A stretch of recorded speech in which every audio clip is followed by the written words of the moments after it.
y'all, welcome to the Coyote Trapping School Podcast. I'm your host, Chris Pope.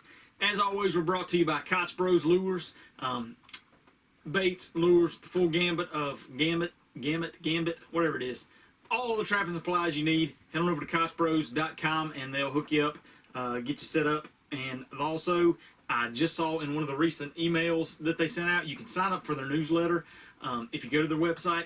And they just sent out an email about needing glands, what their prices are going to be for this year. So, as we all know, the fur market's going to be, well, we all know that we don't know what to expect out of the fur market. But if you are harvesting fur, as a lot of us are going to be, glands may be something that makes it a little bit easier to bear the burden of a lack of fur market, if you will. So, anyway, head on over to Cots Bros, check out their gland prices, see what you may be able to save this year in addition to whatever supplies you need. So, also, with the Coyote Trapping School, I have my short liner bags. I have some ready in stock and ready to ship out. I'm working on getting my wallets on the website. I got a lot of irons in the fire, and I'm always working on something, but I've got some made, some ropers, some bifolds, a couple of front pocket wallets. I've got some vertical wallets that I made. Also, I've got one I made out of Coyote, a bifold that I made out of Bobcat, and I just ordered some more leather to try get a little bit different color for the interiors, because the fur and even the beaver tails that I have, the fur leathers, the Coyote, Bobcat, things like that, are so thin that you have to bond it with something, pair it with something to give it a little bit of rigidity and a little bit of strength. That's one of the things that I've learned in the trial by fire of all of a sudden deciding I wanted to make some leather products. So, along with that, still got my fur stockings. I've got a few of those on hand, and I've got some tan fur that I can make some more if you've got something specific you're looking for. Working on getting those on the website too, so bear with me. But you can see here, if you're watching on YouTube or video, I just got a fresh batch of tan fur back from Moyle. And a lot of this is my Texas fur, mixed in with a little bit of my Georgia fur. But man, it's amazing. You know, even where we were trapping in Texas, I mean, it was warm when we were out there trapping. But the quality of fur, you can tell the difference just from the Georgia fur to the Texas fur. So I got a couple of really nice Texas Bobcats. That one's it's got a pretty nice belly compared to a Georgia cat. Let me find a Georgia cat here. So there's a Georgia cat. Not a bad cat. But not a super broad belly. But then we've got some of these. That's another Georgia, and even just feeling the tan hide, just feeling the thickness in your hand, and then you see look at that nice lush, pretty white belly fur. That's a neat part of getting to go to other places is just seeing what the fur looks like, how nice it is. So, planning on getting some fur up on the website too. Although I know a lot of y'all we're trapping. You know, we got plenty of our own fur to do something with. I did have a couple of mink tan that some folks had sent me. So, you know, that's one of the projects that I've been wanting to work on, is working on a kind of a fur bearer, a sample maybe you could say. Fur bearer, look at that cat right there, just real light back. But like a sample fur bearer, pillow that would have, you know, small swaths of each fur bearer that we have, particularly in the southeast, and so mink was one of my holdouts that I needed for that. So I gotta plan and figure out how I'm going to do that, but I'm kind of excited about that. And then I've got some of these Texas coyotes. It's really neat to look at them and see. One, they're relatively small compared to my Georgia coyotes. I don't know if you'll be able to see this. Holding it up. Actually, that one's pretty close, but one of these, that may be two Georgia coyotes. But I mean, it's a good 6 inches shorter. But man, the fur, real nice, thick, and the overall uniform color.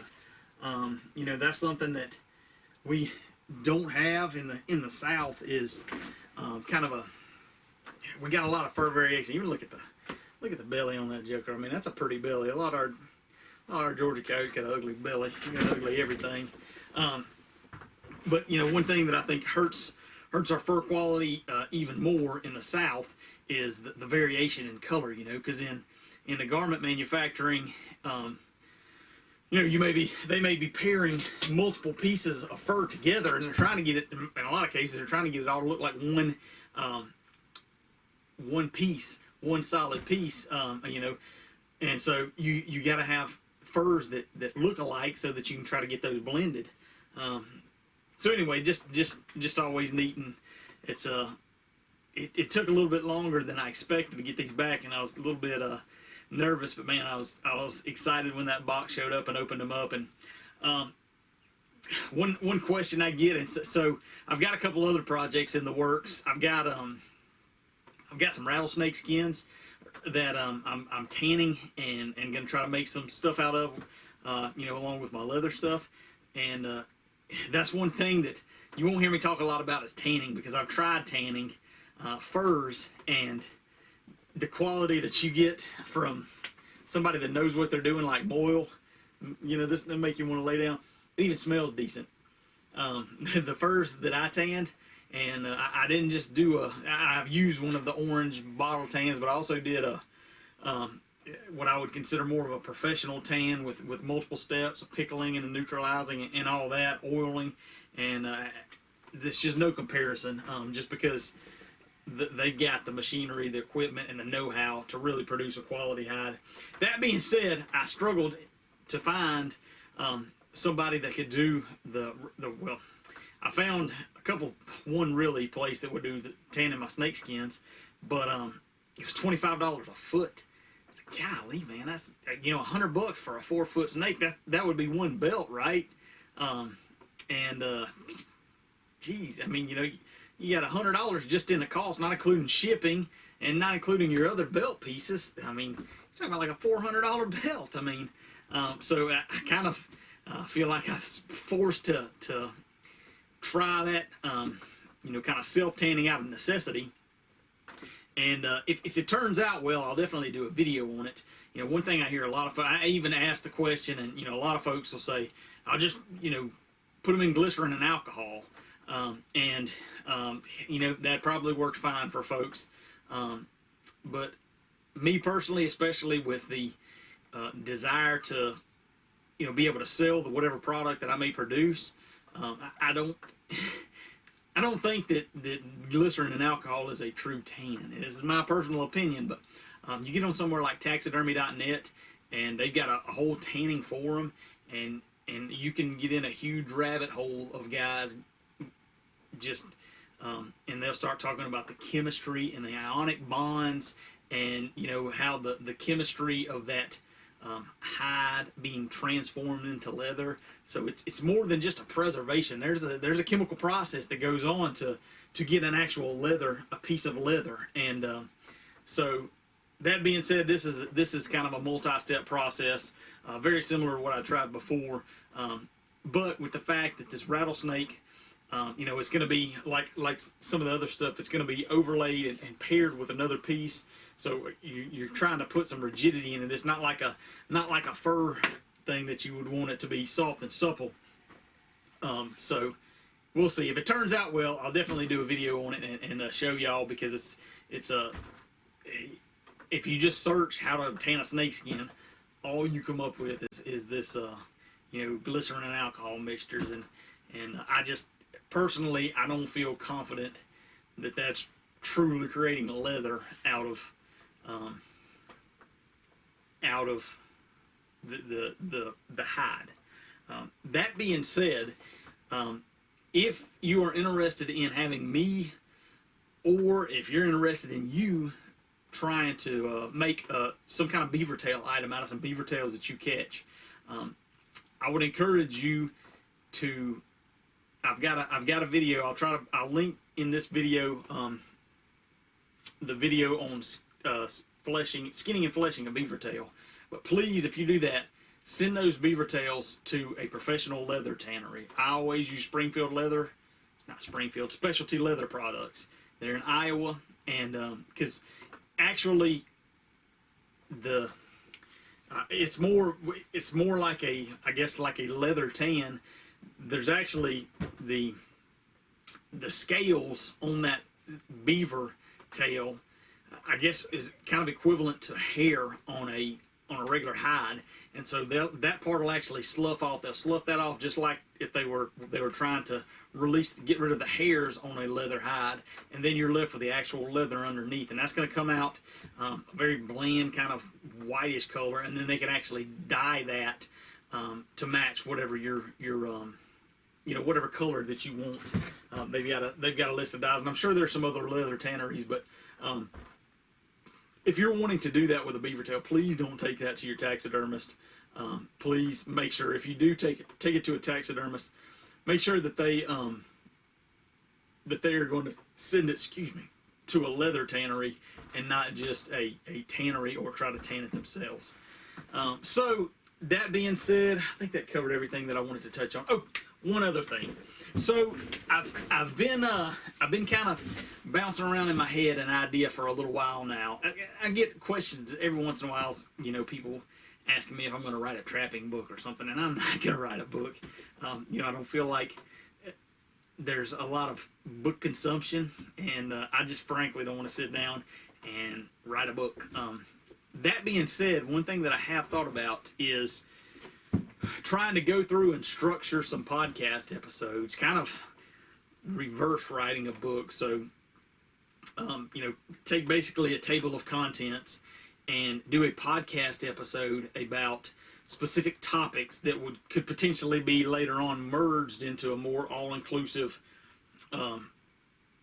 book type format. So, doing a specific podcast on trap, which I've done this before, but I've never done it. I've done just kind of here and there, hit or miss. I've never done kind of a structured kind of table of contents, if you will. So one thing that I've been thinking about is trying to do that, I've kind of got an outline already set up or already kind of drawn out, and with individual topics. And so going through and recording a podcast on those individual topics, and not necessarily that I would publish them all in the same order, because I've got some exciting interviews lined up and I've got some other things, and so I want to keep that stuff going as well, because I feel like that's some of the stuff that keeps y'all engaged, because some of the stuff would be kind of introductory stuff that newer trappers would be interested in maybe, but seasoned trappers not so much. So I don't want to get into a 3-month long just all basic type stuff. I kind of like keeping the content mixed up and having some content that everybody can engage with. But over the course of maybe 6 months or so, I could potentially build out those different episodes, and then once the episodes are produced, I can pull a transcript, a text transcript from that episode that could then be put into a text book, so to speak. But more so than that, I'm still thinking along the audio wavelength of, then I could take those individual chapters, so to speak, and put them all together in an audio book format that then, if somebody were new to trapping and, they didn't want to peck around trying to find, the steps, here's an audio book, because I don't know that there's any trapping audio books available that you could listen to. There's plenty of trapping books out there, but I don't know that there's any in audio format. So that's one thing I've been thinking about, trying to do that, and that would hopefully it wouldn't take any extra work, because I got no shortage of projects like we all do, right? But it would be something that I could kind of get dual purpose out of. I would have the podcast, so if some guy's just interested in trap selection, boom, I can listen to that podcast. But if somebody's just getting into trapping and wanting more of a overall coverage and overview, then you can buy the audiobook and go through everything. So if you got thoughts on that, if that is something you think would be of use, let me know. I'd love to hear some feedback on that. With that, I thought I'd answer. I've been getting a few questions as trapping season in some places has already started. A lot of us is coming up. I've been getting a few questions, and so I thought I would hit a few of those today. So I had one person ask me about the benefit of an app like Onyx for gaining written permission to trapping land. And so there are several apps that you can use. So basically, what Onyx does, if you've never used it, so far as gaining permission, you can pull up Onyx and zoom it to where you are, or pull up a certain location, a farm or something that you've spotted that you would like to trap. You can select that parcel, and it will show you the ownership information. And there's other apps. I know Land Glide is one, and all they're doing, so that information can be gathered from most, at least in the South, most county tax assessors. So you can go to the courthouse and go to the county tax assessor office, and they have these big plat books that you can thumb through, and you can find parcels, and you can trace back and see who the owner is. And generally that information is owner name and an address. And depending on the owner, a lot of stuff, especially larger parcels may be actually owned in a trust name or a company name. And so the address may just be a P.O. box somewhere in some city. Or if it's a local owner, it may have that local address there. So that's where Onyx and these other apps like Landglide are pulling this information. So if you go on your computer and you just Google whatever your county is tax assessor website, a lot of times they will have a search function on that website, and usually it's powered through another, I guess, website called QPublic is one of the most common. And so you can kind of go, and it kind of takes you, and you can search by name, you can search by address, parcel number, or you can search by map. So you can click on a map, and it'll bring up the map. And there again, you're looking around. When you find the parcel, you click on it, and that's actually kind of handy if you have any interest in land values or home values or anything like that, because that's all the tax data. If that property is sold, when it was sold, how much it was sold for. It's kind of some interesting information on there, and it'll have the owner's name and an address. So that's the same thing that Onyx provides as well, as an owner name and address, which may or may not help you a lot, right? If the landowner is not local, if that address is not local, then it's possible to try to find a phone number, but it's not always easy. But it's amazing, what you can figure out just by searching online. So if you know that owner's name and the address, you can type that into Google and maybe pop up, a phone number through white pages or yellow pages or something like that. You may also be able to search, and you'd have to kind of verify and make sure that it's the same person, but search on things like Facebook and LinkedIn too to try to match up and verify, figure out who this person is, and how you may be able to get in contact with them. You got to be a little bit careful there, because it can get a little bit creepy, but it's a little bit creepy, I guess, in one sense, that you can find so much information about somebody or about a piece of property or whatever. So the other benefit of Onyx, and there's another app that's called I Go Trapping, and I used that app probably a little bit half-heartedly a couple of seasons ago, and I haven't used it yet again, really. Last season I used Onyx, and I got to where I liked Onyx, just because you can put notes in there, you can save. I could differentiate. Like if I saw scat, or I saw tracks, or I saw a coyote somewhere, I could put that in, and I could enter notes, and then I could change the color and change the icon of that particular waypoint. And then if I when I go back through to set traps, then I could change my trap color icon, and I think it's got a trap icon in there. So I kind of differentiate, so I can look at my phone, and the blues are all, creek crossings, and the browns are where I found scat, and the whites are where I saw tracks, and the reds are where traps are. And that's pretty handy to have that. And then, like I said, you can type in information in there, you can take pictures. I had somebody suggest to me that I I go trapping again, because one of the, and I hadn't really thought about it, I got to go back in there, but one of the good things about the I Go Trapping app is you can enter types of sets, you can enter your baits and lures, and so it makes your kind of your note taking a little bit more seamless and quick, instead of having to type in dirt hole set, gold label, whatever your bait and lure is. You can select those. You can select the type of traps. You can even put in your trap inventory. So if you got 35 MB550s, you can set it to where it'll deplete that inventory. So you look at that and you say, well, I only got 12 550s left, and so that's pretty handy. So I may have to go back and give that one a try again this year, just to see,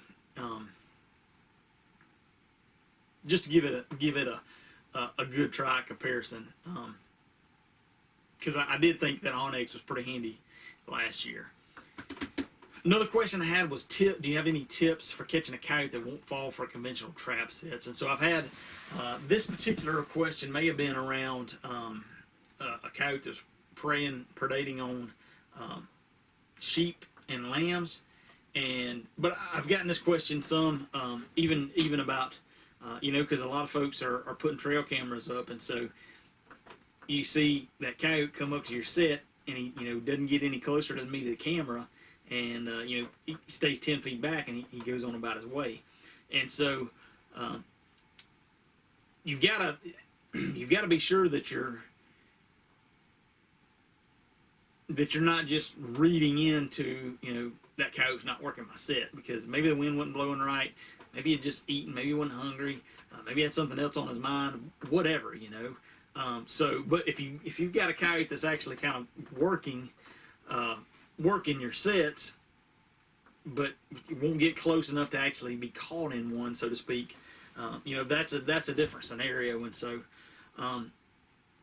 in general, some of the things that for that type of scenario, one of the coyotes coming in, and he's kind of blowing by your sets, or he's hanging back, those kind of scenarios is when blending a set and blind sets really come into play. So one thing that you can definitely do, especially if you've got a set that a coyote's been working, but he hasn't been, he's staying back, he's getting hung up, 5 feet back or whatever, leave your set like it is, but put in another set, but blend that thing really good, to where there's no reason for a coyote to stop 5 feet back or 3 feet back or whatever, or even if he's coming right up to the edge of your trap, put one back 6-8 inches, blend it in so that his focus is still on the exposed, the hole, your trap pattern, whatever, and he has no clue of that other set you've got in there. And that can get tricky, especially depending on how open your set location is. Also, one thing that we run into a lot is coyotes coming in from the back, right? And so if you start noticing that, throw your trap in on the backside, or if you can narrow down to like a trail through the tall grass, or a fence crossing or something like that, and just put in a totally pure blind set, that can be really beneficial too. And those blind sets, you may need to put a couple traps.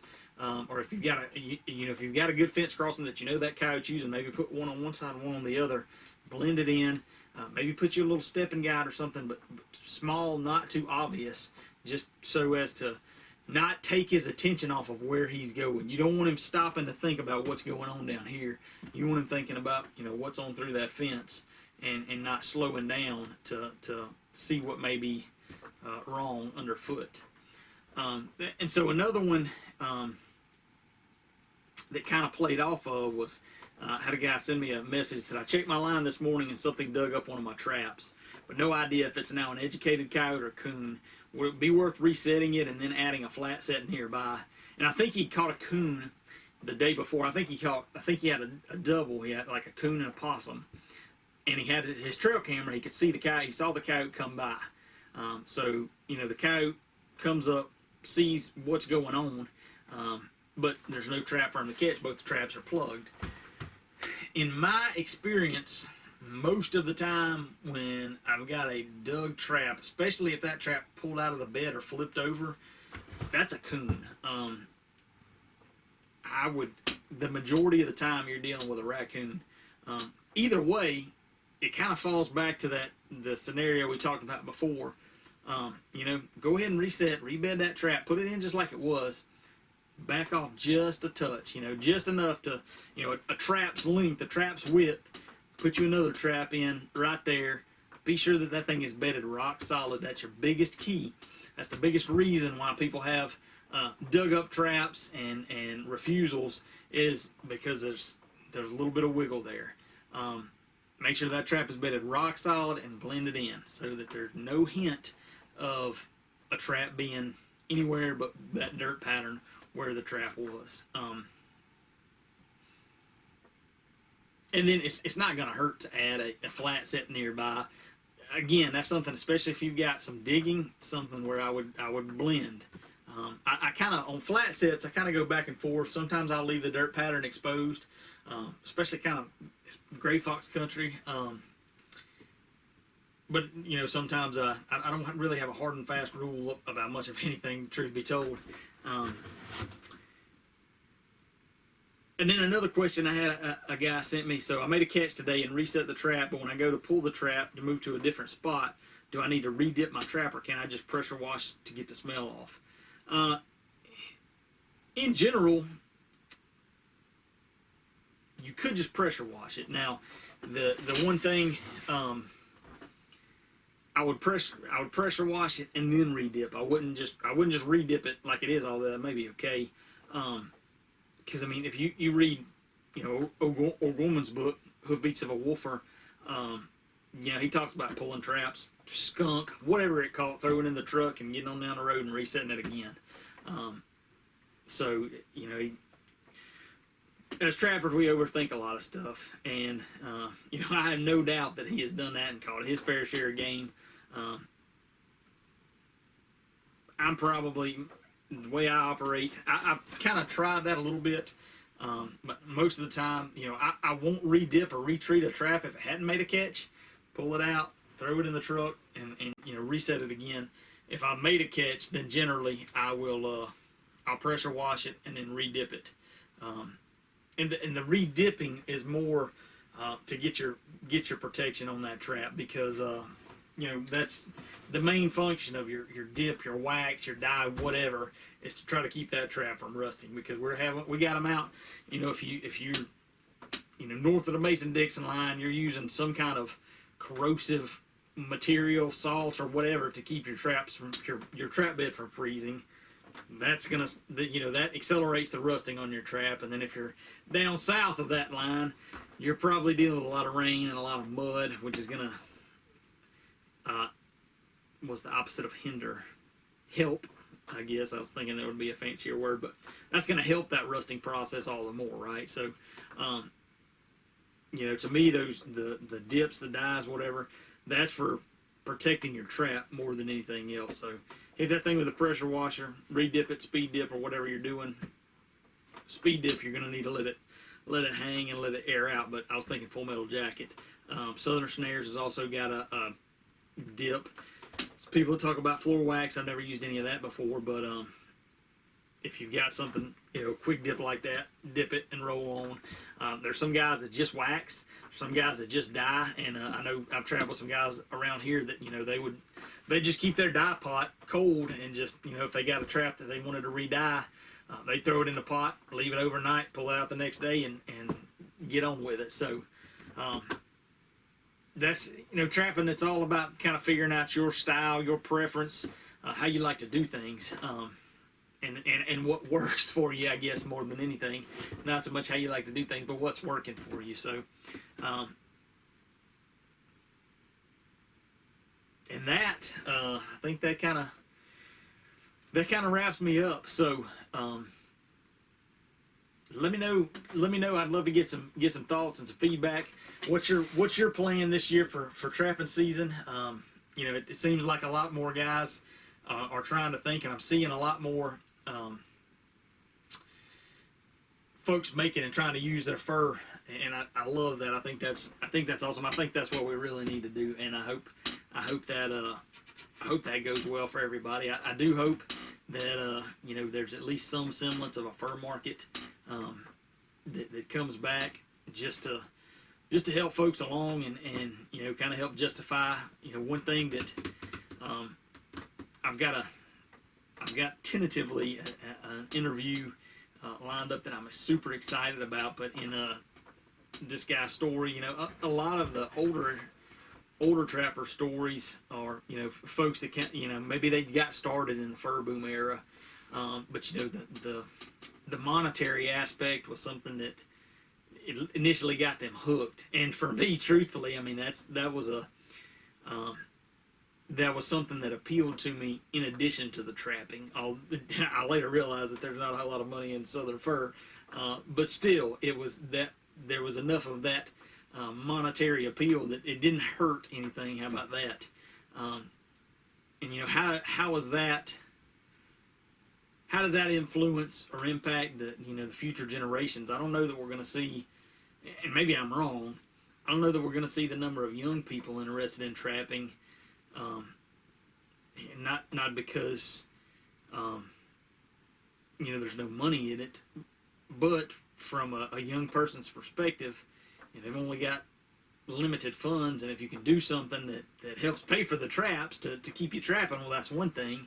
But if you can't even use your furs to pay for more traps, then is that really something? I think we're going to be seeing more of what in my opinion, we've been seeing of folks getting into trapping as they kind of progress through their hunting career, and they're either got some land to manage or just kind of looking for that next opportunity. So just kind of my limited knowledge and insight, but just thinking about how the